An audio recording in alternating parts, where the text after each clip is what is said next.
আসসালামু আলাইকুম। প্রিয় দর্শক, অন্য মঞ্চের আলাপচারিতায় আপনাদের সকলকে আমন্ত্রণ জানাচ্ছি। আসসালামু আলাইকুম। হবিগঞ্জে দুদিন ধরে আমরা যে লঙ্কা কাণ্ড দেখলাম, যে তেলিসমাতি কাণ্ড কারখানা দেখলাম, আমার প্রথমে একটা অনুভূতি হয়েছে। দু রকমের অনুভূতি, দু রকমের অবজারভেশন। প্রথম অনুভূতিটা হলো, হবিগঞ্জে যে চেহারাগুলো আমরা দেখছি, যে ছবিগুলো, ধরেন বলা হচ্ছে সমাবেশ, পদযাত্রা, এটা পাড়ার একটা ওই যে হয় না আপনার, অনেক সময় পুলিশের কমিউনিটি মিটিং হয় না, সেই কমিউনিটি মিটিং এ চেয়ে লোকজন বেশি হয়।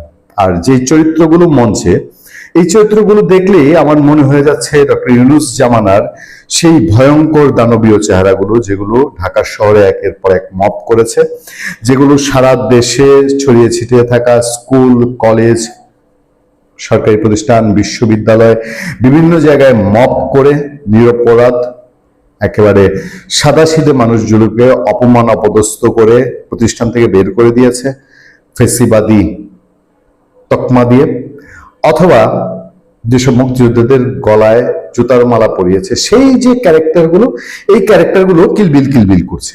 সেই হাতে গোনা 10-15-20 জনের একটা টিম, যেই টিম ইউনূসের শেল্টার নিয়ে পুরো দেশটাকে নরক বানিয়েছিল, সেই টিমটাই ওখানে গিয়ে ভাইব্রেট করছে, নাড়াচাড়া করছে। এবং এদের চেহারা, ছবি বা ভাবভঙ্গি এরকম, আহারে কেন ইউনূস নাই?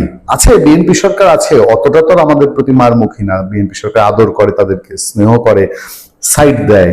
তো সেই ক্ষেত্রে তারা যেন সন্তুষ্ট না, তারা ওই ইউনূসের জামানাটা হতো, পাওয়ার থাকতো, আজকে মনে করেন পুলিশকে থ্রেট করতো, পুলিশের হুমকি করতো, হবিগঞ্জে গিয়ে ছাত্রদলকে উড়ায় দিত, উড়ায় দিয়ে ছাত্রদলের লোকজনের পিটায় পুটায় সমাবেশ করতো। এইরকম একটা ভাবচক্কর তাদের চেহারা একদম স্পষ্ট দেখা গেছে। এই যে আজকে এই 2-3টা নাটক ঘটেছে, তাদেরকে প্রথমে কোথায় শ্রীমঙ্গলে আটকানো হয়েছে, তারপরে কি বাহুবলে আটকানো হয়েছে, আটকানোর পরে আবার পুলিশের সাথে নানান রকম কথাবার্তা। ওই টিমটা দেখবেন, ওই 2-3টা গাড়িতে সব মিলায় 15-20 জনের একটা টিম। এই 15-20 জনের টিমের জন্য একেবারে লঙ্কা কাণ্ড, পুরা লঙ্কা কাণ্ড। ছাত্র দল, যুব দল বা বিএনপি, হবিগঞ্জে জিকে গাউস, তাদের যে জিকে গাউস সম্পর্কে বোধহয় এনসিপির পরিমাপ এখনো নাই। জিকে গাউস হবিগঞ্জে পুরো আওয়ামী লীগ সময়টায় সম্ভবত, আমার যদি ভুল না হয়ে থাকে, 15 থেকে 20 বার জেল খেটেছে। জেল খেটে মানে পুড়তে পুড়তে পুড়তে পুড়তে সে হবিগঞ্জে টিকে আছে। তার লোকজন, জিকে গাউস সম্পর্কে যারা জানেন তারা জানেন যে তিনি লোক যে কোন টাইপের, মানে তেরিং বেরিং করলে তার ডান্ডা এবং ডান্ডাওয়ালা লোকজন রেডি থাকে। এইটা হবিগঞ্জের মানুষ জানে, সারা দেশেও মানুষজন জানে। যারা পলিটিক্যালি খোঁজ খবর রাখে তাদের আরো ভালো জানার কথা। আমি সেই বিষয়ে আপনাদেরকে দৃষ্টি আকর্ষণ করব। তবে সবার আগে আমি আপনাদেরকে অনুরোধ করব, যারা এখন পর্যন্ত আমাদের চ্যানেলটি সাবস্ক্রাইব করেননি, তারা আমাদের চ্যানেলটি সাবস্ক্রাইব করবেন এবং লাইক এবং কমেন্ট দিয়ে আমাদের পাশে থাকবেন। হবিগঞ্জে কি কি কাণ্ড ঘটলো তারা গেল। আমি আজকে, আমার কাছে একটা ভিডিও আছে, ভিডিওটা আমি ডাউনলোড করে রেখেছি। এই নাসিরউদ্দিন পাটোয়ারি বিএনপির যে সমস্ত মানুষজনের আপনার মানে তার গালিগালাজ, তার আক্রমণ আমরা দেখেছি। এটা একটু অবাক করা। ওই যে বলছিলাম শুরুতে, যে বিএনপি যদি সাইড না দিত, স্নেহ না করতো, আদর ভালোবাসা না দিত, তাহলে নাসিরউদ্দিন পাটোয়ারির বহু আগেই ছাত্রদল বিএনপি কালকে যেই ঠ্যাঙ্গানিটা ঠেঙিয়েছে রড দিয়ে, বাঁশ দিয়ে, ভিডিও তো আপনারা দেখেছেন, সেটা আরো এর আগে বেশ কয়েকবার হয়ে যেত এবং কাছাকাছি হয়েছে। সিরিয়ালি আপনাদেরকে বলি, সে সাউদ্দিন আহমেদ, প্রথম স্বরাষ্ট্রমন্ত্রী, ইলেকশনের আগেই কক্সবাজারে গিয়ে সাউদ্দিন আহমেদ সম্পর্কে চাঁদাবাজির জন্য বক্তৃতা দিয়েছে। গরম চাঁদাবাজি, শিলং থেকে একজন যে এসে চাঁদাবাজি করছে, আগে ছিল সেটা বদির চাঁদাবাজির এলাকা, এরকম কথাবার্তা বলেছে। তারপরে মির্জা আব্বাসকে তো একেবারে ব্রেন স্ট্রোক করে পাঠিয়ে দিয়েছে। তার ব্যক্তি আক্রমণের ফলে মির্জা আব্বাস সিঙ্গাপুর, আজকে কয় মাস ধরে তিনি সিঙ্গাপুরে চিকিৎসাধীন। এই নাসিরউদ্দিন পাটোয়ারি, আমি যদি বলি সাউদ্দিন আহমেদ, তারপরে আপনার মির্জা ফখরুল ইসলাম আলমগীর, তাকে ছাড়ে নাই। সে তারেক রহমানকে, বিএনপির যিনি প্রধানমন্ত্রী, তাকে ছাড়ে নাই। তাকে চাঁদাবাজ বলছে, প্রতি মুহূর্তে চাঁদাবাজ বলছে, তাকে নানান ভাবে অপমান হেনস্থা করছে।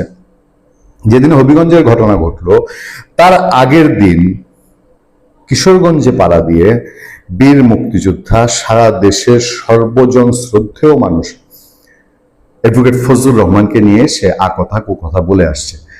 যেই অবস্থার শিকার সে হবিগঞ্জে হয়েছে, যদি এই বাংলাদেশের একেবারে বয়োজ্যেষ্ঠ নাগরিক অ্যাডভোকেট ফজলুর রহমান তার মতন অমায়িক লোক না হতো, তাহলে এই পরিস্থিতিতে তাদের আগের দিন কিশোরগঞ্জে পড়ার কথা। যে পরিস্থিতিতে হবিগঞ্জে পড়েছে এই পরিস্থিতিতে কিশোরগঞ্জে পড়ার কথা। এবং আমার ধারণা ভবিষ্যতে আরেকবার কিশোরগঞ্জে গেলে পরে তারা এই ফজলুর রহমান নিয়ে যেসব কথাবার্তা বলে আসছে এগুলোর জন্য যথেষ্ট একটা ডলা খাবে।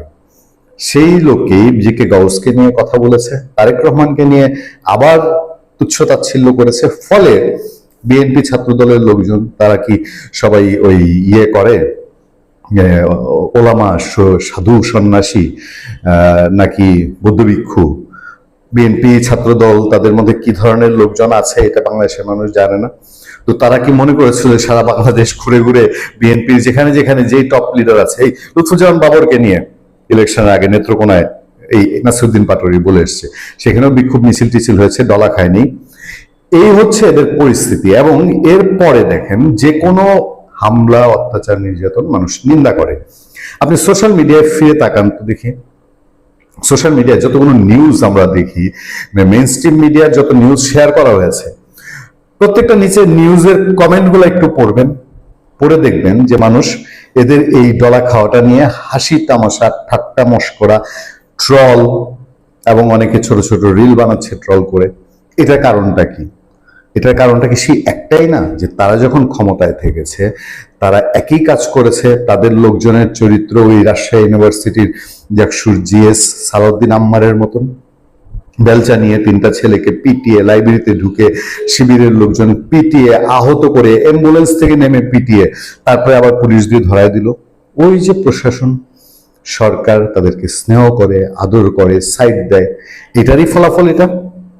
হবিগঞ্জের ঘটনা, বিএনপির মতো দল এনসিপি পাল্টা কর্মসূচি পালন করবে পরের দিন, এই কারণে তারা সেখানে 144 ধারা জারি করে দুই দলের কর্মসূচি ঘিরে। তারা সেখানে বিজেপি মোতায়েন করে, মানে আজকে এনসিপির এই প্রোগ্রাম ধরে সেখানে বিজেপি মোতায়েন করতে হয়েছে। কত লোক আছে হবিগঞ্জে এই এনসিপির, আমরা তো গতকালকে এটা দেখে ফেলেছি। তাদের মঞ্চ দেখেছি, তাদের লোকজনের উপস্থিতি দেখেছি, তাদের লোকজনের উপস্থিতি ওখানে ক্যামেরাম্যানের সংখ্যা বেশি ছিল। এর আগে এই হবিগঞ্জের সমন্বয়ক মাহাদিকেও বিএনপির লোকজন সাইজ করেছে হবিগঞ্জে। তো সেই জায়গায় আমার কাছে কোথাও একটা জায়গায় মনে হয়েছে ভেতরে ভেতরে এটার মধ্যে কোনো একটা নাটক আছে কিনা, কোনো একটা খেলা আসেন থাকে না, যে এখানে গেলে এই বলিব, এই বলিলে পরে এই ঘটিবে। কারণ এনসিপির এই সারা দেশের পদযাত্রা তো মূলত ফ্লপ করেছে। এটার কোনো, এর আগের বার তারা যে কাজটা করেছিল, গোপালগঞ্জে গিয়ে ইরিটেট করেছিল গোপালগঞ্জের মানুষকে, তাদেরকে উত্তক্ত করেছিল, তাদেরকে বিরক্ত করেছিল। সেইখানে গিয়ে বঙ্গবন্ধু শেখ মুজিবুর রহমানের নামে কথা কুকথা বলে বক্তৃতা দিয়ে একই কাজটা তারা এবার হবিগঞ্জে এবং কিশোরগঞ্জে করলো, উত্তেজিত করলো বিএনপি ছাত্র যুব দলের লোককে। এবং তারা যে কাজ করতো, এনসিপিএলরা, মবস্টাররা সেই ইউনূস আমলে মানুষকে কিছু একটা দ্বিমত পোষণ করলে গিয়ে মব হিসাবে হামলে ধরতো, বিএনপি এখন একই কাজ তাদেরকে প্রতিদান দিচ্ছে। তাদের মধ্যে এখন একটা মবের প্রতিযোগিতা শুরু হয়েছে। আজকে যে কয়জন লোক এই এনসিপির অ্যাক্টিভ সারা দেশে, এই লোকগুলোকে যদি একত্রিত করেন, একটা অডিটোরিয়াম ভরবে বলে কি আমাদের বিশ্বাস করানো যায়? একটা অডিটোরিয়াম ভরা লোক হবে তাদের? আমার তো মনে হয় না। ফলে এইসব সিনারির মধ্যে দিয়ে এরা নিজেদের ওই শেষ ধরপড়টা আছে না, সর্বশেষ ধরপড়, এই ধরপড়টাই প্রমাণ করছে। ভালো থাকবেন, সুস্থ থাকবেন। আপনারা সকলেই দেখেছেন আমি একটা নোটিশ দিয়েছি। নোটিশটা আমি কনফার্ম হওয়ার পরই দিয়েছি।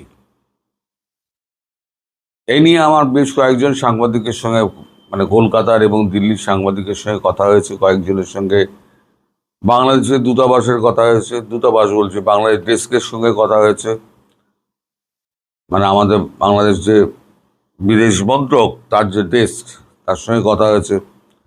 কথা বলার পর নিশ্চিন্ত হয়ে তারপরে নিশ্চিত হয়ে আমি তারপরে এই কপিটা করছি। এই কপিটা আরো একজন করেছে, তার নাম তাকেও আপনারা চেনেন, সে হচ্ছে অমল সরকার দাওয়ালের। আমি তার লিঙ্কটা আমি ডিসক্রিপশন বক্সে দিয়ে দেব, তাহলে আপনারা বুঝতে পারবেন যে ভারতবর্ষ এই খবরটা ছড়িয়ে গেছে। আরো কয়েকটা আছে, আমি কত লিঙ্ক দেব। এখন আপনাদের দেশে এইসব প্রচার টচার হচ্ছে না। তিনি যেটা বলেছেন তার নেতাদের ফোন করে সবাইকে নির্দেশ দিয়ে দিয়েছেন, বাক্স প্যাডরা গুছিয়ে রাখো, যে কোনো সময় দেশে ফিরতে হতে পারে, যে কোনো সময়। এখন ওখানে গিয়ে আমরা কি পরিস্থিতির মধ্যে পড়বো আমরা জানি না। খারাপ পরিস্থিতির মধ্যে পড়ার আশঙ্কাই বেশি, তাই হাতে কিছু টাকা পয়সা রেখো। আর আমি যখন বলবো সেই সময় সবাই একত্র হয়ে যাবে, আমরা দেশে ফেরার ব্যবস্থা করব। এর বেশি উনি কিছু বলেননি। এখন দেশে ফিরলে শেখ হাসিনা সরকার তো একটা তাকে চাপে ফেলার চেষ্টা করবেই। সেক্ষেত্রে ঢাল হয়ে দাঁড়াতে পারেন একমাত্র আওয়ামী লীগ কর্মীরাই। আজ লাখে লাখে কর্মী যদি তাকে ঘিরে থাকে, দেশের কোনো পুলিশ, কোনো সেনা, কোনো সরকার তার ঘাড়ে কাছে খেঁচতে পারবে না। তারাই আপনার ঢাল, এটা মনে রাখবেন। আমি ঠিক সময়ে আপনাদের খবর দিয়ে দেব যে তিনি কখন দেশে ফিরছেন, ঠিক সময় খবর দিয়ে দেব। আমি যেটা বলেছিলাম না, উনি ডিসেম্বর বলেছেন যে উনি ক্যামোফ্লেজিং করছেন, উনি ফিরবেন অনেক আগেই।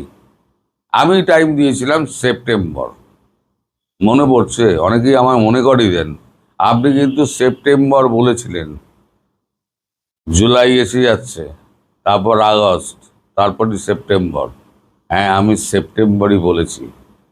এবং গতকালকে আমি এও বলেছি যে সেপ্টেম্বর অবধিও হয়তো অপেক্ষা করতে হবে না।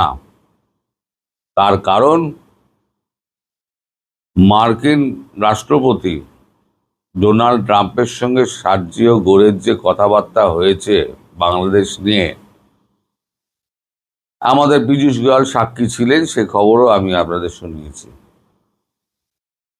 সেখান থেকে পরিষ্কার এটা বোঝা যাচ্ছে যে তারেক রহমানের কপালে খুব দুঃখ আছে, এবং তারেক রহমানকে সমূলে উৎখাত করার জন্য আমেরিকার যা যা করার দরকার আমেরিকা তাই করবে। কারণ বাংলাদেশের সঙ্গে আমেরিকার একটা চুক্তি রয়েছে, সেটা পশুখাদ্য থেকে অস্ত্র পর্যন্ত সব আমেরিকা থেকে কিনতে হবে। তাহলে কোন যুক্তিতে তারেক রহমান এই কাণ্ডটি করলেন সেটা ভেবে দেখার বিষয় আছে। এখন তারেক রহমান তিনি কার বুদ্ধিতে চলছেন? ওনার খুব একটা বুদ্ধিশুদ্ধি আছে বলে তো আমার মনে হয় না। এ নিয়ে আমার যথেষ্ট সন্দেহ আছে। এখন কেউ তাকে একটা চালাচ্ছেন। এখন ডিফ্যাক্টো প্রাইম মিনিস্টার তো হচ্ছে সালাউদ্দিন সাহেব। তিনি সমস্ত প্রশ্নের উত্তর দেন সংসদে, তারেক রহমান পুতুলের মতো বসে থাকেন। তাই তারেক রহমান কি পুতুল সরকার, পুতুল মুখ, পুতুল প্রধানমন্ত্রী? আসলে চালাচ্ছে অদৃশ্য কোনো হাত। এদিকে জামাতের সঙ্গে তো, এনসিপির সঙ্গে তো দূরত্ব তৈরি হয়ে গেছে। এনসিপির নেতারা এখন ছাত্রদলের হাতে মার খাচ্ছে। এটা সত্য মিথ্যে জানি না, আমার কাছে ভিডিও এসছে। সত্যতা নিয়ে এই জন্য আমার সংশয় আছে যে এত মারপিট হলো, কিন্তু ওই যে সার্জিস আলম এবং নাসিরউদ্দিন পাটোয়ারি, তাদের গায়ে তো আঁচড় পড়ল না। সঙ্গীরা এরকম করে কোনোই দেখাচ্ছে, অর্থাৎ প্রচারে থাকার একটা তাগিদ। বুঝতে পারছে আমরা প্রচার থেকে হারিয়ে গিয়েছি। হারিয়ে তো গিয়েছো, এবার দুনিয়া থেকে হারিয়ে যাবে হয়তো, মানে ভারত বাংলাদেশ থেকে হারিয়ে যাবে হয়তো, দুনিয়া থেকে না। দীর্ঘজীবী হও তোমরা, আমি তোমাদের আশীর্বাদ করি। তোমাদের আমরা বয়সে ছোট, সন্তান মতো, তো তোমরা যে ভুলটা করেছো সেই ভুলটার কিন্তু মাপ হয় না। তো শেখ হাসিনা প্রসঙ্গে ফিরি। শেখ হাসিনা এর মধ্যে 151 জনের, আমি যে বলেছিলাম 151 জনের সঙ্গেই কথা বলেছেন, যারা নেতা আছে বিভিন্ন দেশে যেখানে আছেন তাদের সঙ্গে কথা বলেছেন, এবং প্রত্যেকেই নেত্রীর কথায় সায় দিয়েছেন, এবং যথারীতি ধীরে ধীরে তারা কলকাতার উদ্দেশ্যে আসতেও শুরু করেছেন। তিনি বলেছেন, নেত্রী বলেছেন, বেশি কিছু নেওয়ার দরকার নেই, সামান্য কিছু কাপড় আর কিছু টাকা পয়সা রেখো, কারণ আমরা জানি না আমরা কি মানে আমরা অবস্থার মধ্যে পড়তে যাচ্ছি। এখন দেখুন, সার্জিও ঘোষ আপনার দেশে পৌঁছেছেন। তিনি তো যা যা কথা বলার তিনি তো প্রধানমন্ত্রীকে বলবেন। দেশের চেয়ার দখল করে বসে আছে কে? দেশের চেয়ার দখল করে বসে আছে প্রধানমন্ত্রী তারেক রহমান। সারা পৃথিবী কিন্তু প্রধানমন্ত্রীকেই চিনবে, কনস্টিটিউশনই তিনি যখন প্রধান তাকেই চিনবে। এবার কে চালাচ্ছে পেছন দিক দিয়ে ইশারা কার, সে তো আর দেখতে যাবে না। এখন যে চাপটা মার্কিন যুক্তরাষ্ট্র দেবে, সেই চাপটাকে সামলানোর মতো ক্ষমতা রয়েছে? আমার তো মনে হয় নেই। আর ডোনাল্ড ট্রাম্প কিন্তু মানে এও করতে পারবে না, মানে ছেড়েও কথা বলবেন না। আপনাদের দেশে গুজব তো রটানো হয়। ইত্তেফাক বলে একটা পত্রিকা গতকালকে দুম করে লিখে দিল যে ইউনূসকে নাকি রাষ্ট্রপতি নির্বাচনের জন্য চেষ্টা করা হচ্ছে। ভেসে উঠেছে কথা, কোনো ভাষা নেই, রাষ্ট্রপতি হওয়ার কোনো চান্স নেই। ইউনূস একটা বিশ্ব বাটপার, সেটা সারা পৃথিবী জেনে গিয়েছে। বাংলাদেশের নাম আগে লোকে জানতো না।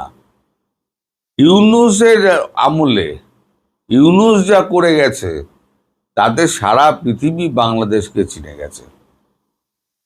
আর এবার যে শেখ হাসিনা যাচ্ছেন, তিনি সমস্ত দেশের সমর্থন নিয়ে যাবেন। এবং আপনাদের নিশ্চয়ই মনে আছে, এই যে আমাদের জাতিসংঘ যে চিঠিটা দিয়েছিল, সেই চিঠিটাই কিন্তু পরিষ্কার একটা কথা লেখা ছিল যে আমাদের এই সমর্থন আমরা ততক্ষণ করব যতক্ষণ না পর্যন্ত শেখ হাসিনাকে ফাঁসির দড়ি অবধি পড়ানো হচ্ছে। যদি ফাঁসির দড়ি তার গলায় পড়ানো হয় তাহলে কিন্তু আমরা সমর্থন তুলে নেব, এটা কিন্তু তিনি লিখেছিলেন। এবার জাতিসংঘ তো এখন বুঝে গেছে তার এই যে রোলটায় বাংলাদেশ নিয়ে তার রোলটা খুব বিতর্কিত হয়ে গেছে, ফলে নিজেকে এখন শোধরাবার চেষ্টা করছে। সেক্ষেত্রে যদি ইউরোপিয়ান কান্ট্রি এবং ল্যাটিন আমেরিকার কান্ট্রিগুলো যদি একে একে চিঠি পাঠাতে শুরু করে শেখ হাসিনার সমর্থনে, তাহলে ব্যাপারটা কি দাঁড়াবে? এখন তিনি কোন পথে ফিরবেন তা জানি না। এখন প্লেন আমাদের ইন্দিরা গান্ধী আন্তর্জাতিক বিমানবন্দরে থাকবে, ওই 107 সিটের যে প্লেনটা রাখাও কথা বলা হয়েছে, আমি যেটা বলেছি 107 সিটের একটা প্রাইভেট জেট নাকি সেটা লখনৌ বিমানবন্দরে রাখা হবে। দিল্লি থেকে লখনৌ সড়কপথে 2 ঘন্টা 2.5 ঘন্টার ব্যাপার, যদি হুটার দিয়ে গ্রিন চ্যানেল করে যদি পার করে দেয় 2 ঘন্টা থেকে 2.5 ঘন্টা মধ্যে পৌঁছে যাবেন। এখন রাস্তা এত ভালো হয়ে গিয়েছে। তো সেক্ষেত্রে যদি বিমান পথে যান কোন পথে যাবেন আমি জানি না, আর সড়ক পথে গেলে তিনি যে কোন রাস্তা ধরবেন, সারা বাংলাদেশটাই তো ভারত দিয়ে ঘেরা। এখন অমিত শাহ, রাজনাথ সিং আর আমাদের নরেন্দ্র মোদী আর জয়শঙ্কর আর অজিত দোভাল, এই 5 রত্ন তার দেশে ফেরার ব্যাপারে যে কি ব্যবস্থা করছে সেটা তো তারাই জানেন, আমরা তো জানতে পারবো না।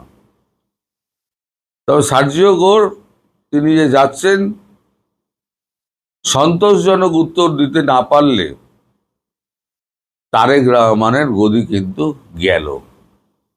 আজকে আমি আগাম বলে দিচ্ছি আপনাকে, তারেক রহমানের ডেজ আর নাম্বারড। আবার বলছি, তারেক রহমানের ডেজ আর নাম্বারড। কিছু দিন অপেক্ষা করতে হবে, তারেক রহমানকে আবার লন্ডনের ফ্লাইট ধরতে হবে। এই সরকার টিকবে না, এই সরকার উল্টে যাবে, সেটা কয়েকটা দিনের ব্যাপার। এখন আপনারা সবাই নিজেরা প্রস্তুত হন, নেত্রী যে পথে ফিরবেন, আপনারা ঢালের মতো লাখে লাখে মানুষ তাকে ঘিরে থাকুন। মানুষের ঢাল যদি থাকে, সেক্ষেত্রে কোনো দেশের কোনো সেনা, কোনো পুলিশ, কোনো সরকার, কারোর সাধ্য নেই নেত্রীর গায়ে হাত দেওয়ার। আপনারা প্রস্তুত থাকুন। আমি সেপ্টেম্বর বলেছিলাম, হয়তো তার আগেই কোনো বড় ঘটনা ঘটে যেতে পারে। সবাই ভালো থাকবেন, সুস্থ থাকবেন, সাবধানে থাকবেন, এবং অমলের ইন্টারভিউটা আমি লিঙ্কে দিয়ে দিচ্ছি, সেটাতে আপনারা দেখে নিতে পারেন। সেখানেও সে ডিটেলসে সব কিছু বলে দিয়েছে। নমস্কার। স্থগিত আদেশটা দিয়েছে 4 সপ্তাহের জন্য। মানে আমার কাছে যেটা মনে হয়েছে যে আগস্টকে কেন্দ্র করে মানে সব জায়গায় যে একটা হাইপার প্রিকশনস, ওইটার একটা প্রতিফলন আমি দেখতে পাই। পৃথিবীর কোন দেশে শোন অ্যারেস্ট বলে কিছু নেই, আমাদের কোনো আইনেও শোন অ্যারেস্ট বলে কিছু নেই। আমি কোনোভাবেই মনে করি না যে ইউনূস সাহেবের কোনো সম্ভাবনা আছে। মানে আর যদি বিএনপি তাকে প্রেসিডেন্ট বানায়, তাহলে বিএনপি কিছুদিনের ভিতরে নাই পেয়েছে। যারা কারাগারে আটক আছেন, আপনিও ছিলেন, আমরা ছিলাম, দেখেছি সেখানকার মানুষের আহাজারি। একের পর এক মামলায় জামিন হচ্ছে, কিন্তু বের হতে পারছে না। নতুন নতুন পেন্ডিং মামলা, শোন অ্যারেস্ট দেখানো হচ্ছে। একটি রিট করা হয়েছিল সিনিয়র আইনজীবীদের পক্ষ থেকে যেন এটি বন্ধ করা হয়। হাইকোর্ট নির্দেশ দিয়েছিল যে নির্দিষ্ট কোনো মামলা না থাকলে কাউকে শোন অ্যারেস্ট দেখানো যাবে না, হয়রানি করা যাবে না। সেটি স্থগিত করে দিল সুপ্রিম কোর্টের আপিল বিভাগ। মানে প্রধান বিচারপতির নেতৃত্বে আপিল বিভাগ হিয়ারিং এর মাধ্যমে এটি স্থগিত করে দিল। এটি আইনের কোন দিককে ইঙ্গিত করছে, আপনার কি মনে হয়? আপনাকে ধন্যবাদ। যারা দেখছেন শুনছেন, আপনার মাধ্যমে তাদের প্রতি আমার শুভকামনা। আমরা আসলে যারা আইন পড়াই, তার চেয়ে বড় কথা হচ্ছে আমরা যারা নাগরিক, আমাদের তো কিছু অধিকার দেওয়া হয়েছে বাংলাদেশ সংবিধান, এবং সেই অধিকারগুলো যদি কোনোভাবে লঙ্ঘিত হয়, যদি পুলিশ কিংবা জেল কর্তৃপক্ষ কিংবা সরকার কিংবা প্রভাবশালী ব্যক্তি আমাদের অধিকারের উপর হস্তক্ষেপ করে কিংবা অধিকারকে কার্টেইল করে, সেটা দেখার দায়িত্ব কিন্তু দেওয়া হয়েছে supreme court is the guardian of the constitution, not only the guardian of the constitution, supreme court is the guardian of the fundamental rights given to the citizens of Bangladesh. তো সেই দিক থেকে আমি আমাদের উচ্চ আদালত এবং সুপ্রিম কোর্ট সবার প্রতি সম্মান রেখেই বলছি যে আমাদের সুপ্রিম কোর্ট তো নানা সময় অনেক যুগান্তকারী ঘটনা তারা ঘটিয়েছে। যে আপনার ধরেন এক সময় স্পেশাল পাওয়ার সেক্টে যখন প্রিভেন্টিভ ডিটেনশনে দিনের পর দিন অনেক লোককে আটকে রাখা হতো, তখন উচ্চ আদালতে আসলে রিট অফ হেভিয়াস কর্পাস তাদেরকে কিন্তু মুক্তি দেওয়া হতো, এবং এটা অসংখ্য লোক কিন্তু সেই প্রতিকারটা পেয়েছে। এমনকি 1997 সালে আমার মনে আছে যে তৎকালীন সরকার বিএনপির 4 জন নেতাকে যখন প্রিভেন্টিভ ডিটেনশন দিয়ে আটকে দিল, তখন তাদের রিট হওয়ার পরে কিন্তু উচ্চ আদালত বললো যে তাদেরকে আটকে রাখার কোনো কারণ নাই, সুতরাং তাদের ছেড়ে দেওয়া। এর বাইরেও আমরা দেখেছি যে সুপ্রিম কোর্ট কিন্তু আপনার রাতের বেলায় আদালত বসিয়ে যখন ওই আপনার বিরোধী দলকে সরকার হয়রানি করছে, রাতের বেলা আদালত বসিয়ে ওই তাদেরকে জামিনের ব্যবস্থা করেছে। কিন্তু একটা সময় এন্টিসিপেটরি বেল দেওয়া হতো, যে যারা আশঙ্কা করছেন যে সরকারি হয়রানি হতে পারে, পুলিশি হয়রানি হতে পারে। তো এইটা আমরা ইউনূস সাহেবের সময় দেখলাম যে সব যেন ভেঙে পড়ছে। মানে একদিকে আপনি যারা স্বৈরাচারের দোষর এই ট্যাগ দিয়ে তাদেরকে মিথ্যা মামলা দিয়ে গ্রেপ্তার করে জেলে রাখা হচ্ছে, আর একদিকে যখন আপনার দিনের পর দিন ওই মামলার কোনো কার্যক্রম নেই, কোনো তদন্ত নেই, কোনো অগ্রগতি নেই, তাদেরকেও মানে জেলের অন্ধকার প্রকোষ্ঠে দিনের পর দিন তারা মানসিকভাবে ভেঙে পড়ছেন। এবং জেলের ভিতরে সবচেয়ে যেটা মর্মান্তিক সেটা হচ্ছে যে আপনার মানে চিকিৎসা ব্যবস্থা খুবই নাজুক। এবং যারা আমরা দেখে এসেছি যে 70-80 বছর বয়সে যে আপনার বিচারপতি খায়রুল হক, তারপরে তৌফিক এলাহি চৌধুরী, তারপরে শাহরিয়ার কবির, এদেরকে আপনার যে তাদের যে বার্ধক্যকালীন যে জটিলতা, সেই চিকিৎসা না দেওয়াতে তারা কিন্তু প্রচন্ড কষ্ট পাচ্ছেন। ডক্টর নাজমুল হাসান কলিমুল্লাহর ক্ষেত্রে আমরা দেখলাম যে তার জামিন প্রক্রিয়া সম্পূর্ণ সমাপ্ত করা হলো, জেল গেটে বেল বন্ড গেল, 30 ঘন্টা পর তার নামে আবার নতুন মামলা গেল। মানে এইগুলো নিয়ে তো সমালোচনা হচ্ছে, সবাই উদ্বেগ প্রকাশ করছে, আন্তর্জাতিক মানবাধিকার সংগঠনগুলো প্রশ্ন করছে, উদ্বেগ প্রকাশ করছে। কিন্তু সুপ্রিম কোর্ট এই ধরনের একটা নির্দেশনা কেন দিল? তার মানে এর মধ্যে দিয়ে সবকিছু বৈধ হয়ে যাচ্ছে। এবং আওয়ামী লীগ সরকারের সময় যে অভিযোগগুলো ছিল, জেল গেটের বাইরে মানে জামিনের মাধ্যমে কোনো আসামি বা বিএনপি নেতা কর্মীরা বের হলেই তারা কাউকে কাউকে আবার সাদা পোশাকে পুলিশ গ্রেপ্তার করে নতুন মামলায় সন্ধ্যাদেশ দেখাচ্ছিল। তারপরে সবকিছুই বৈধ হয়ে গেল। এইটা সব সরকারের সময় কম বেশি হয়েছে, এবং এইটা খুবই ব্যাড একটা প্র্যাকটিস। এবং এই প্র্যাকটিস থেকে বেরিয়ে আসাটা খুবই দরকার, মানবাধিকারের জন্য দরকার, নাগরিক অধিকারের জন্য দরকার। কিন্তু 5ই আগস্টের পরে এইটার মানে যে মানে আনকন্ট্রোলড একটা মানে এইটার যে আপনার বিস্তৃতি, এটার যে সংখ্যা, এটার যে ভয়ঙ্কর মানে এটার যে ভয়ঙ্কর যে ইম্প্যাক্ট, মানে এত মানুষকে আপনার মিথ্যা মামলায় আটকে রাখা হয়েছে শুধু স্বৈরাচারের দোষক এই ট্যাগ দিয়ে। আর কোনো আপনার মামলা হয়েছে বা বাদী জানে না যে এইখানে যাদের বিরুদ্ধে তিনি অভিযোগ করেছেন, কাদের বিরুদ্ধে অভিযোগ করেছেন, বাদী সেটা জানে না। এবং আপনার অধ্যাপক বারকার যেদিন জামিন পেলেন, তার কন্যা গিয়ে বসে থাকলো 7-8 ঘন্টা, এবং তখন তার সামনে ফোন করে কুষ্টিয়ার একটা মামলাতে তাকে আবার শোন অ্যারেস্ট দেখে, এবং সেই মামলার বাদী পাওয়া যাচ্ছিল। কি ভয়ঙ্কর দেখেন, সেই মামলার বাদী পাওয়া যাচ্ছিল না, সেই জন্য 7-8 ঘন্টা দেরি করে তারপরে বাদী ম্যানেজ করে মামলা করে তারপরে তাকে আবার কারাগারে ঢুকানো হয়েছে। সেই প্রেক্ষিতে আইনজীবীরা আপনার হাইকোর্ট ডিভিশনে একটা রিট করেছেন যে এইভাবে শোন অ্যারেস্ট দেখিয়ে করা যাবে না, সেটা স্থগিত করেছেন আপনার সর্বোচ্চ আদালত। তো সর্বোচ্চ আদালতের প্রতি আমি আস্থা রেখেই বলছি যে তারা হচ্ছেন নাগরিকদের যে আপনার মানবাধিকার সেইটার রক্ষক, আইনের শাসনের রক্ষক, সংবিধানের রক্ষক। সুতরাং তারা যদি মানে এইটার প্রতি যথেষ্ট যত্নবান না হয়, এবং আপনি যদি এই বিষয়টা একটু পড়ে থাকেন, তাহলে পরে এইটা দিয়েছে, স্থগিত আদেশটা দিয়েছে 4 সপ্তাহের জন্য। মানে আমার কাছে যেটা মনে হয়েছে যে আগস্টকে কেন্দ্র করে মানে সব জায়গায় যে একটা হাইপার প্রিকশনস, ওইটার একটা প্রতিফলন আমি দেখতে পাই। হ্যাঁ, তবে আমি মানে সুপ্রিম কোর্টের প্রতি শ্রদ্ধা রেখেই বলছি যে তারা বিভিন্ন সময় কিন্তু আপনার মানুষের অধিকার, তারপরে সরকারের যে অন্যায় সেটা প্রতিকারে তারা কিন্তু অনেক ভালো ভূমিকা রেখেছে। সেই ভূমিকার জায়গা থেকে ব্যত্যয় হলে কিন্তু মানে নাগরিক অধিকার কিন্তু প্রচন্ড ভাবে আপনার লঙ্ঘিত হবে। আপনি আগস্টের প্রসঙ্গ যখন তুললেনই, এবং যদি তাই হয় যে আগস্টকে কেন্দ্র করে এক ধরনের একটা আনএক্সপেক্টেড সিচুয়েশন তৈরি হতে পারে, তার কি কোনো সম্ভাবনা আছে? এবং এই আনএক্সপেক্টেড সিচুয়েশন আসলে কারা তৈরি করবে? আওয়ামী লীগ? মানে আওয়ামী লীগ কি সেই অবস্থায় আছে?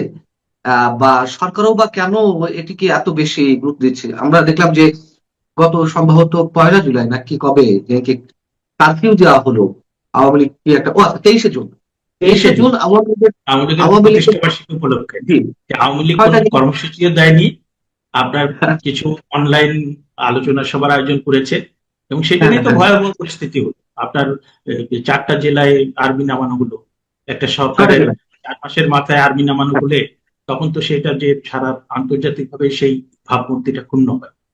হ্যাঁ, কারণ আমরা একটা স্থিতিশীল গণতান্ত্রিক সরকার বলতে বুঝি যে সে মানে civil administration has full control, মানে সব জায়গাতে হ্যাঁ, তাদের একটা নিয়ন্ত্রণ আছে, এবং আর্মিত মানুষ একটা মানে অ্যাবনর্মাল পরিস্থিতিতে না। এবং সেটা বলা হলো যে আসলে এটা মানে আওয়ামী লীগের কিছু করতে হয়নি, মানে আইন সরকারি শৃঙ্খলা সাথে করে রক্ষাকারী দিয়েছে। বাহিনী সরকারি সংস্থার তরফ থেকেই মানে সবকিছু করে দিয়েছে। এবং সেখানে আপনি চিন্তা করতে পারবেন না, সেখানে কোনো কোনো জায়গায় আপনার কোনো কোনো রাজনৈতিক দলের নেতা কর্মীরা তারা রাস্তায় নেমে মোবাইল মোবাইল চেক করেছে। হ্যাঁ, বিভিন্ন জনের মোবাইল চেক করেছে, ইয়ে করেছে। তো এই যে আপনার মানে এইরকম এইরকম এইভাবে যদি নাগরিক অধিকার লঙ্ঘিত হয়, তাহলে পরে আমরা যাবোটা কোথায়? আমার প্রশ্ন হচ্ছে যে আহ হ্যাঁ, সরকার নানান ধরনের সতর্কতামূলক ব্যবস্থা নিতে পারে, সরকার কঠোর পদক্ষেপ নিতে পারে। আহ সেনাবাহিনীও নামানো আমাদের কোনো আপত্তি নেই যদি সরকারের কাছে তথ্য থেকে থাকে। কিন্তু এই যে সৌন্দর্য গুলো দেখানো হচ্ছে, এই যে মানে অগণতান্ত্রিক ভাবে অসাংবিধানিক ভাবে একের পর এক মামলায় মানুষকে শোন অ্যারেস্ট দেখানো হচ্ছে। ইভেন শোন অ্যারেস্ট শুধু নয়, আওয়ামী লীগ সরকারের সময় তো অবশ্যই এগুলো নিন্দনীয়, জেল গেট থেকে সাদা পোশাকে পুলিশ ধরেছে। আর এখন তো জামিন হওয়ার পরে যার নামে মামলা নয়, আপনি যে বললেন অধ্যাপক আবুল বারাকার ক্ষেত্রে, এরকম অসংখ্য ক্ষেত্রে আমি দেখেছি যে 20 দিন 22 দিন চলে যাচ্ছে, কোনো মামলা নেই, তাকে ছাড়া হচ্ছে না, নতুন মামলা সাজিয়ে দেওয়ার পরে আবার তাকে শোন অ্যারেস্ট দেখানো হচ্ছে। তো পলিটিক্যাল কারণে কি আদালত এবং সর্বোচ্চ আদালত তারা এই ধরনের একটি সিদ্ধান্ত দিতে পারে? আপনি দেখেন যে ব্যারিস্টার সারা হোসেন, সৈয়দ মামুন মাহবুব, তারা কিন্তু সোনারসকে চ্যালেঞ্জ করে রিট করেছে, হ্যাঁ, আবেদনকারীও ছিল। এবং দেখা গেছে যে যতটুকু আমরা জানি, পৃথিবীর কোন দেশে সোন অ্যারেস্ট বলে কিছু নেই। আমাদের কোনো আইনেও সোন অ্যারেস্ট বলে কিছু নেই।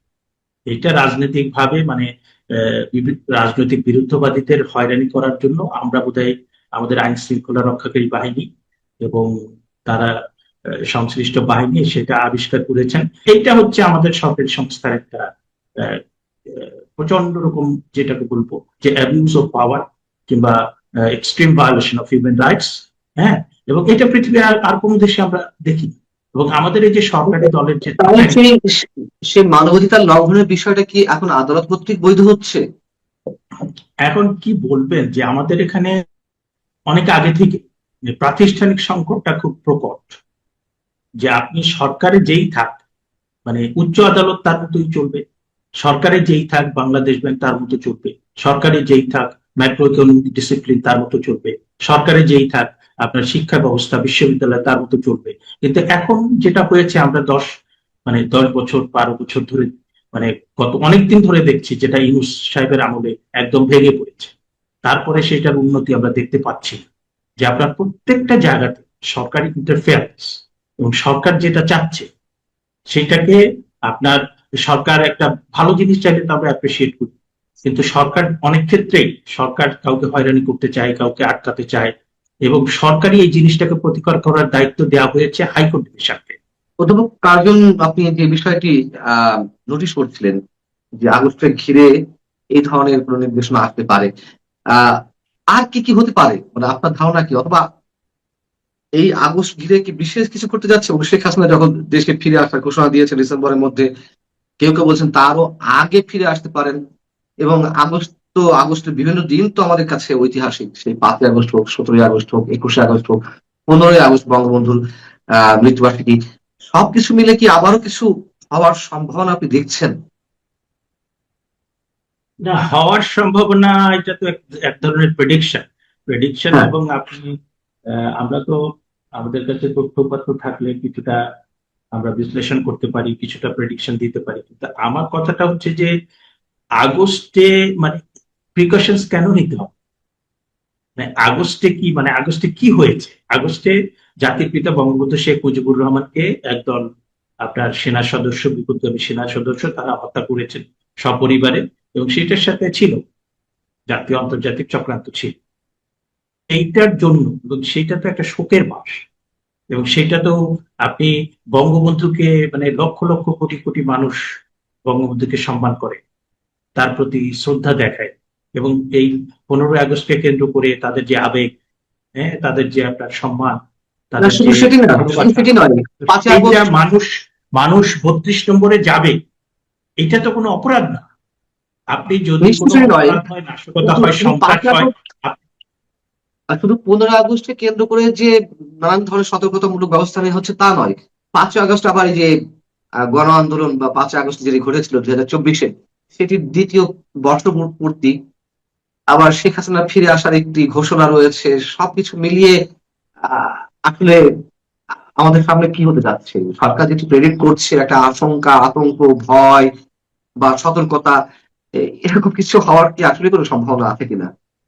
না, আপনি একটা দিক থেকে দেখছেন, আমি ভিন্ন দিক থেকে বিষয়টা আপনাকে আচ্ছা, প্রশ্ন করি। এখন আমার কাছে যেটা মনে হয় যে এটা একটা শোকের মাস। কোটি কোটি বাঙালির বঙ্গবন্ধুর প্রতি যে সম্মান, ভালোবাসা, যে তাদের ভেতরে গভীর শোক, সেটা তারা প্রকাশ করেন 32 নম্বর ইউনিটে। এখানে তো আমি সমস্যার কিছু দেখি না। কিন্তু এখন যেটা হয়েছে যে 5ই আগস্টের পরে যে 15ই আগস্ট একটা অ্যাবনর্মাল ঘটনা হলো, 5ই আগস্ট আর একটা আপরাইজিং হলো, কিন্তু আপরাইজিং তো আমরাও বলতাম, এখন তো আর আপরাইজিং বলতে পারছি না।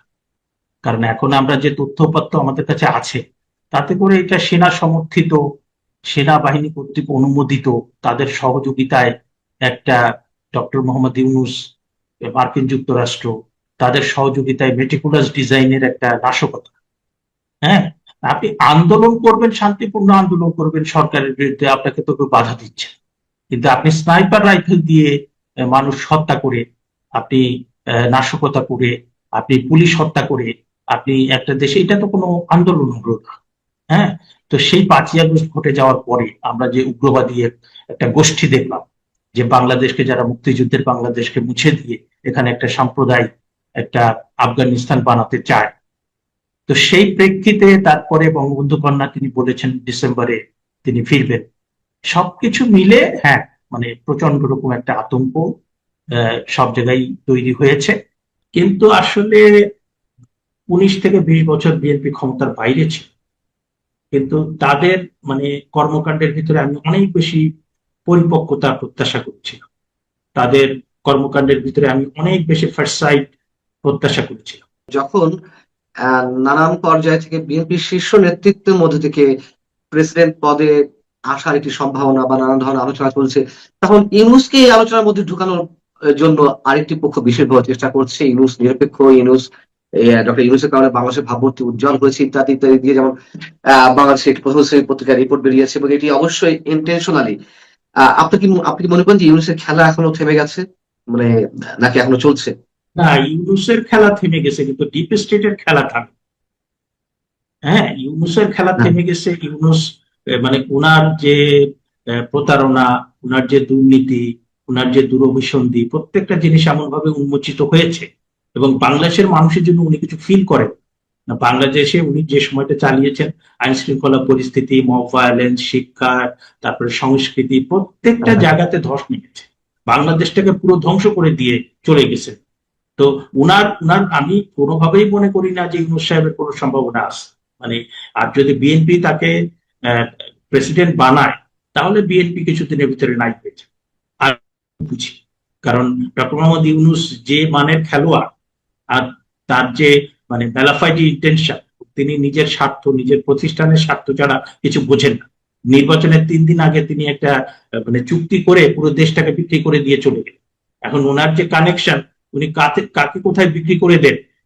হ্যাঁ, এবং এতে করে মানে ডিসাস্টার বাড়বে, এবং এতে করে হয় কি যে মানুষের ভিতরে কিন্তু এই এই যে গত 5ই আগস্টের পরে, 5ই আগস্টের পরে তো আমরা ভালো কিছু আশা করেছিলাম, সবাই করেছিল, এবং সেটা হলে তো মানুষই সেটা অ্যাপ্রিসিয়েট করবে। কিন্তু এত এত খারাপ কিছু হয়েছে, মানুষ কিন্তু ক্ষুব্ধ হচ্ছে, এবং এই ক্ষোভটা হয়তো বা মানুষের ক্ষোভ 1 বছর 2 বছরে সেটা মানে প্রতিফলিত হয় না, সেটা মানে বিস্ফোরণ হয় না।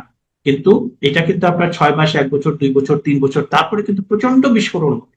আপনি কিন্তু সেটাকে কোনোভাবে, কারণ আপনি শুধু, আমরা গত সরকারের সময় যেটা বলতাম যে বিরোধী দলের উপরে যে মানে হয়রানি হচ্ছে, জেল জুলুম হচ্ছে, সেটা মানে একটা খারাপ পরিস্থিতি তৈরি করবে।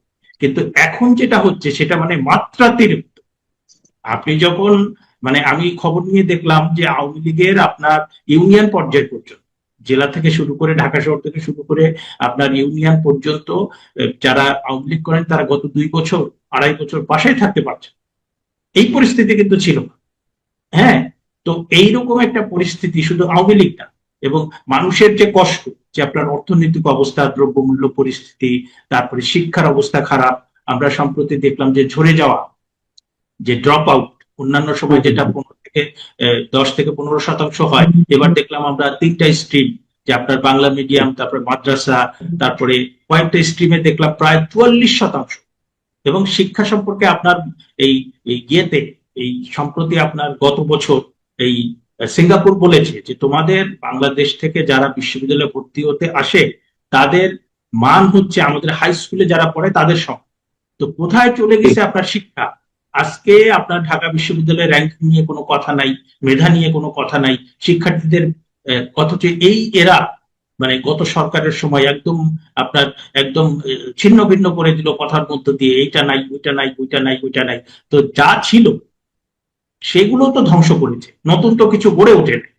তো এইভাবে বাংলাদেশ তো আপনার ধ্বংসের দিকে এগিয়ে যাচ্ছে।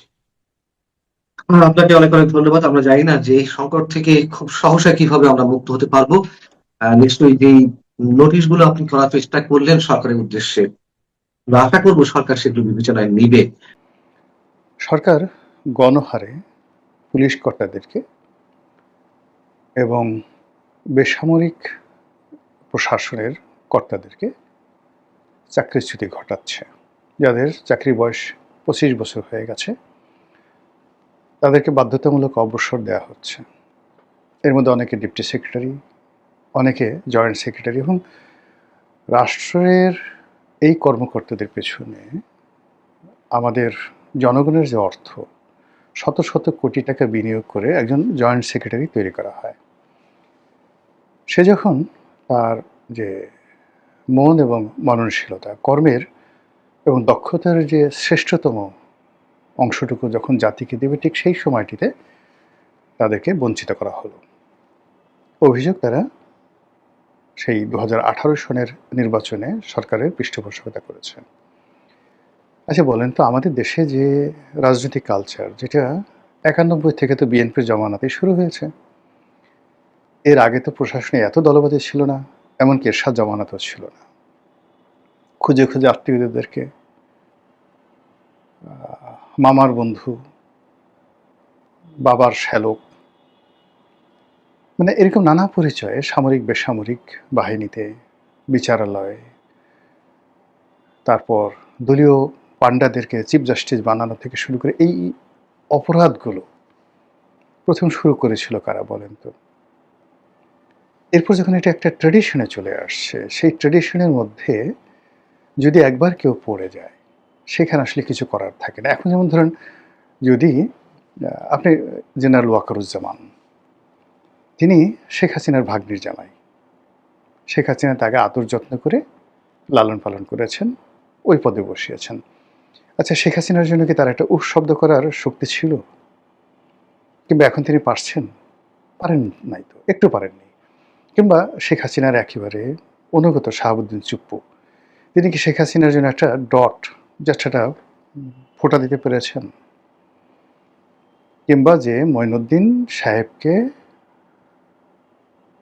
তারেক রহমান সাহেব, হাওয়া ভবন, বেগম জিয়া, সাইদ ইস্কান্দার সবাই মিলিয়ে সেনাপ্রধান বানিয়েছিলেন, যে মাসুদ উদ্দিন চৌধুরী ঘনিষ্ঠ আত্মীয়, জিয়াউর রহমান সাহেবের ঘনিষ্ঠ আত্মীয়, তারেক রহমান সাহেবের ঘনিষ্ঠ আত্মীয়, তারা কি 1/11 যখন ঘটে গেল জিয়া পরিবারকে কোনো রকম সহযোগিতা করতে পেরেছিলেন? Single no. গত 17 বছরে জামাত এবং বিএনপির অসংখ্য লোক এই প্রশাসনে ছিলেন, তারা কেউ কি বিএনপি বা জামাতকে সাহায্য করতে পেরেছে? সম্ভব ছিল? বা এখন যারা আওয়ামী লীগের লোকজন আছে, তারা কি আওয়ামী লীগের কোনো একটা লোককে, কোনো ওসি, কোনো ডিসি, কোনো মানে বিচারক এটা সিঙ্গেল উপকার করতে পারবে? পারবে না। আমাদের দেশের প্রশাসন যন্ত্রটা সবসময় ক্ষমতাসীনদের দাবিদারি করে।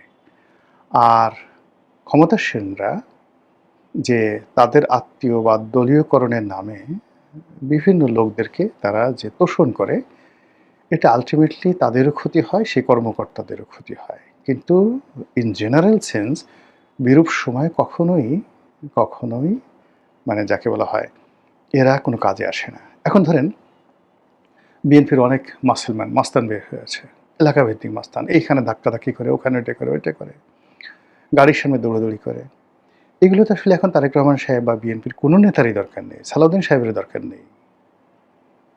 এখন তাদেরকে প্রোটেকশন দেওয়ার জন্য রাষ্ট্রীয় ফোর্স আছে, এখন মাস্তান গুন্ডা কোনো কিছু দরকার নেই। কিন্তু এই লোকগুলো অনেকে দেখা গেল সালাউদ্দিন সাহেব টেলিফোন করেছে, এরা ফোন ধরেনি। বিএনপির অনেক ছাত্রদলের যুবদলের অনেকে ফোন ধরেনি। ফলে সালাউদ্দিন সাহেবকে তার এই বিভিন্ন কমেন্ট, মানে মাস্টার মাইন্ড হিসেবে এখন যে সকল কথাবার্তা হচ্ছে, জুলাই আগস্টে যে রাজপথে সেই আন্দোলন গড়ে তোলানোর জন্য বা অন্য যে কোনো কাজ করার জন্য তাকে বাইরের লোকের সাহায্য নিতে হয়েছে। তাকে টাকা দিতে হয়েছে নুরুল হক নুরুকে, টাকা দিতে হয়েছে রাশেদকে, গণ অধিকারের সাধারণ সম্পাদক ছিল রাশেদকে। আমতারেকের সঙ্গে জনাব তারেক রহমান সাহেবের যোগাযোগ হতো এবং এই আমতারেক, নুরু, রাশেদ মূলত ওনারাই ছিলেন, এই জোনায়ের সাকি, তারাই ছিলেন জনাব তারেক রহমান এবং সালাউদ্দিন সাহেবের মূল হাতিয়ার। তিনি তার দলের লোক দিয়ে মানে তাদের বিপদের সময় একটা গাছের পাতাও নাড়াতে পারেননি। তাহলে এখন এই সময়টাতে বাহাদুরি দেখায় লাভটা কি? তো একইভাবে কিন্তু প্রশাসনের অনেক কর্মকর্তা আমি চিনি যারা এই ইউনূস জমানায়, মানে শেখ হাসিনা পর্যন্ত সিনিয়র এডিসি ছিল, সিনিয়র সহকারী সচিব, এই 2 বছরের মধ্যে সচিব হয়ে গেছে। তাদের গায়ে তেলে ঝুলে পোশাক আশাকে তাকানোই যায় না। আর ওই সময়টাতে তারা যে বিএনপি করতো, আওয়ামী লীগ শাস্তি দিয়েছে, কিন্তু বিএনপির একটা লোককে কোনোদিন তারা এক কাপ চা খাওয়ায় নাই। বিএনপির লোক দেখলে ভয়ে দূরে পালাতো। আমার ঘনিষ্ঠ কয়েকজনকে দেখেছি, তারা ভয়ে আমার সাথে কথা বলতো না। একদিন এয়ারপোর্টে একটা কর্মকর্তা আমাকে দেখে সে কি দৌড়, আমি জানি যে সে বিএনপি করে। তারপরে তাকে ধরে নিয়ে আসলাম বলে তোমার কোনো অসুবিধা নেই, শেখ হাসিনা কিছু বলবে না। কিন্তু মানে চারিদিকে 10টা গোখরা সাপের মধ্যে দাঁড়া করে রাখলে যা হয়, ওই কর্মকর্তাটি এয়ারপোর্টে যতক্ষণ আমার সাথে ছিল শেখ হাসিনার জমানাতে, ও ভয়ে থরথর করে কাঁপতেছিল কখন তার চাকরি চলে যায়। এই অবস্থা হয়েছে। তো সেখানে এই যে গণহারে সামরিক বেসামরিক প্রশাসনে যে চাকরিচ্যুতি ঘটানো হচ্ছে, এতে করে পুরো প্রশাসন যন্ত্র অচল হয়ে যাচ্ছে। আমি আমার নিজের 2টো অভিজ্ঞতা বলি। আমার জেলা দিয়ে, যেহেতু 18-র নির্বাচন নিয়ে যারা ডিসি ছিল, তো তাদের সবার চাকরিচ্যুত করা হচ্ছে, এসপিদেরকে করা হচ্ছে। তো পটুয়াখালীতে 2018 সনে আমি, আলতাফ চৌধুরী সাহেব, আমরা দুজন ছিলাম, মোশাররফ সাহেব ছিলেন। তো মোশাররফ সাহেব তিনিও ভালো বলতে পারবেন, এখন খেপুপাড়ার যিনি এমপি, কলাপাড়ার যিনি এমপি। আর বাউফলের শহীদুল আলম তালুকদার ছিলেন, তিনি আসতেন না। কিন্তু আমি আর মানে যাকে বলা হয় আলতাফ চৌধুরী সাহেব, আমরা দুজন মানে মারাত্মক মানে প্রশাসনিক যাকে বলা হয় হেনস্থার শিকার হয়েছি। কাজেই পটুয়াখালী ওই প্রশাসনে কারা কারা কী করেছেন আমরা ভালো জানি। এখন ওই সময়টাতে ডিসি ছিল সম্ভবত মুহিব বা এরকম একজন নাম ছিল, মুহিত বা মুহিব, জেন্টেলম্যান, ভদ্রলোক, আর্মিতে থেকে আসছে। তো এখন অনেক কিছু হচ্ছে আমাদের সামনে। তো আমি একদিন ভদ্রলোককে ফোন করলাম যে ভাই, একটা সময় যাবে যখন আপনিও থাকবেন না, আমিও থাকবো না, কিন্তু এই সমাজে তো ব্যক্তি গোলাম মোল্লা রনির একটা মানে কিছুটা হলেও তো একটা গ্রহণযোগ্যতা আছে। আপনি আমার সঙ্গে এই ধরনের আচরণ করছেন কেন, বা প্রশাসনে যে আপনি আমার ফোন ধরছেন না, এরকম কেন করছেন? তো সে অনেকটা অসহায়ের জন্য বললেন যে স্যার, আপনি বুদ্ধিমান মানুষ, আমি শুধু বলি যে আপনার কোনো লেখা আমার বাদ যায় না, আমি আপনার সব লেখায় পড়ি। আমি বললাম বুঝতে পেরেছি, ইউ আর আনডান। এখন এই ভদ্রলোকের কিন্তু চাকরি চলে গেছে, এই ভদ্রলোকের চাকরি চলে গেছে, কিন্তু সে মূলত আনডান ছিল, কিছু করার ছিল না। কিন্তু সে যে মানে ওখানে যা কিছু করছে তার 100 গুণ অপরাধ করছে এসপি। তো এসপি যে ছিল সে আবার আমার 3 নম্বর ভাইয়ের ক্লাসমেট ছিল। আমি খুব আশাবাদী ছিলাম এসপিটা ভালো ছিল। ওর নাম ছিল সম্ভবত আজিম বা এরকম কিছু একটা ছিল, নাম জানি না, নামটা মনে নাই। এসপির যন্ত্রণায় পুরো মানে জেলাতে তাণ্ডব হয়ে গেছে, কারণ এসপি কোন অবস্থায় আছে। আবার এসপি যে বদমাইশি করেছে, তার সাথে 100 গুণ বদমাইশি করছে তার একটা এডিশনাল এসপি ছিল, আমি তার নামটা মনে করতে পারছি না। প্রতিদিন সেই এডিশনাল এসপিটা প্রতিদিন সে করতো কি, এই আলতাফ চৌধুরীর বাড়ি ভাঙতে যেত। দাঁড়ায় থাকতো, মানে ওই যুদ্ধের যে এক ধরনের পোশাক পরে, সেই পোশাক পরে সে মানে জুতো একদম বুট এই পর্যন্ত থাকে না, এগুলোকে কি বলে, ওয়ার বুট বলে, এগুলোর পরে দাঁড়িয়ে থাকতো আর আওয়ামী লীগের ক্যাডারদেরকে বাড়ির মধ্যে পাঠাতো ভাঙচুর করার জন্য। একদিন এরকম একটা ঘটনা, আমি আলতাফ চৌধুরীর বাসায় ছিলাম। আলতাফ চৌধুরী সাহেব এবং উনি আমরা বললো যে রনি চলো আমরা বের হয়ে যাই, আমরা গ্রামে যাই, ওই বাইরে ওই বদমাইশটা আসছে, তো বদমাইশটা আসছে এখনই, বাড়িটা ভাঙচুর হবে, তুমি আসো তো, তো যার জন্য বিব্রত হবে, চলো ওদেরকে স্বাধীনভাবে ভাঙচুর করতে দেই বলে আমরা বের হয়ে গেলাম। তো ওই বাইরে এডিশনাল এসপি যে দাঁড়ায় আছে, তো আমি তো মানে হোয়াইট, তখন আমাকে সবাই চেনে, তো সে আমাকে দেখেই নাচেনার ভান করলো, অন্যদিকে তাকাই আছে, আমিও নাচেনার ভান করলাম, কিন্তু আলতাফ চৌধুরী সাহেব আগাইয়া গেলেন, সালাম দিলেন, হ্যান্ডশেক করতে চাইলেন, ওই বদমাসটা হ্যান্ডশেক পর্যন্ত করলো না।